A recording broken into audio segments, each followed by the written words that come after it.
কট খাইছে রে, কট খাইছে, হিরো আলমের বউ কট খাইছে। কালকে রাতে হিরো আলমের বউ ধরা খাইছে ম্যাক্স অভির সাথে, ওই যে ছেলেটার সাথে কয়দিন এরকম ফালফারে ফালফারে তিরিং বিরিং নাচা নাচলো না, নাইসা নাইসা দেখলাম যে অনেক রকম ভিডিও বানাইলো। এই ছেলের সাথে নাইসা নাইসা ভিডিও বানানোর জন্য তো হিরো আলম এই রিয়ামণিকে বয়কট করছিল, ডিভোর্স তো দেয় নাই। হিরো আলম চালাক আছে, ডিভোর্স না দিয়ে বয়কট করছে। এখন বয়কট তো আসলে মুসলিম বিবাহের আইনে তো আসলে বয়কট বলতে কিছু নাই। এখন বয়কট করার ফলে কি হয়েছে, রিয়ামণি মনে করছে যে হিরো আলম আর জীবনে তাকে নিবে না। অবশ্যই হিরো আলম বলছিল যে এরকম রিয়ামণিকে আর কখনো ঘরে নিবে না। তারপরে এখন কি হয়েছে, এই ছেলের সাথে তার অনৈতিক সম্পর্ক এখন যায় আসারে বাসার মধ্যে কালকে রাতে দুইজনকে হাতে নাতে ধরছে।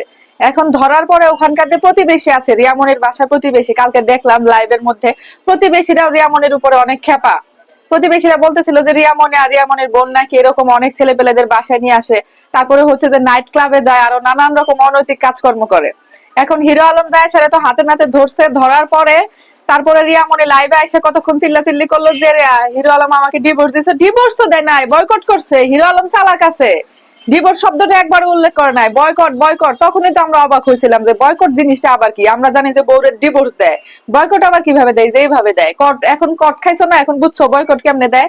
আজকে আবার একটু আগে নিউজে দেখলাম যে রিয়ামণিকে আর এই যে ম্যাক্স অভি দুইজনকে আদালতে নেওয়া হচ্ছে হিরো আলমের করা মামলায়। বাহ, দারুন।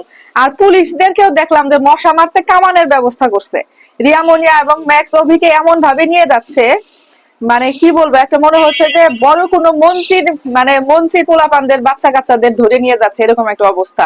কি কিরকম প্রোটেকশন, পুলিশের অভাব নাই, মানে মশা মারতে কামানের মতো যে অবস্থা, সেই সেই ঘটনাটা ঘটছে। অনেক পুলিশ একসাথে নিয়ে হেলমেট টেলমেট পরায় রিয়ামণিকে নিয়ে যাইতেছে। ভালো, এইভাবে করে পুলিশে ধরলে তারা তো আরো বেশি সেলিব্রিটি হয়ে যায়। যা দেখছি পুলিশে ধৈর্য সারা এগুলা করলে আরো বেশি সেলিব্রিটি ভাবে তারা নিজেদেরকে। এখনো মনে হয় তাই ভাবতেছে। আর কি এগুলারে কয়দিন পরে ছাইড়া দিবেন। আসলে এত তাড়াতাড়ি ছাড়া উচিত না এগুলারে। 5-6 বছর যদি আপনারা অন্তত রাখেন একটা বিচার আচার করে, অন্তত একটু অনলাইন জগৎটা একটু শান্তিতে থাকবে। এই যে ফালপারে ফালপারে নাচানাচি আরো কতটি আছে, এরা খালি বিয়ার পর বিয়া করে যাইতেছে। এগুলাকে আসলে ধৈর্য যদি 5-6 বছরের জন্য আপনারা একটু রাখতে পারেন, তাহলে অন্তত আমরা একটু শান্তি পাবো, একটু শৃঙ্খলা বজায় আসবে। একটু ফেসবুক জগতের মধ্যে, যে ফেসবুকে ঢুকার সাথে সাথে স্ক্রল করার সাথে সাথে যে এদের কতটি আছে যে এদের ভিডিও আসতে থাকে, যারা কিনা 7টা 8টা বিয়ে করে, সেগুলো বউ নিয়ে এসে ভিডিও করে, সেগুলো জামাই নিয়ে এসে ভিডিও করে, মানে তাদের মিনিমাম কোনো লজ্জা শরম নাই।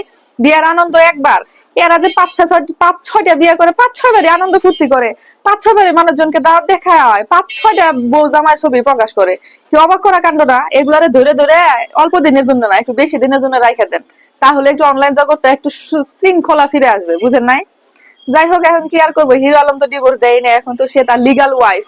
লিগাল ওয়াইফ যদি হয়, লিগাল ওয়াইফের সাথে যদি অন্য একটা পুরুষ মানুষ, বেটা মানুষ যদি ধরে, তাহলে তো আইনি ব্যবস্থা নিতেই পারে। এখন দেখা যায় কি আইনি ব্যবস্থা নিচ্ছে আর কোন ধারায় কি হয়েছে, এটা আসলে আমরা পরবর্তীতে দেখতে পারবো। তো বিষয়টা বেশ ইন্টারেস্টিং লাগছে। এতদিন পরে হিরো আলম যায় সেটা হাতে নাতে কালকে বেলা রাত্রেবেলা এইভাবে করে একটা কট দিচ্ছে। যাক, ভালো ভালো, দারুন। আল্লাহ হাফেজ।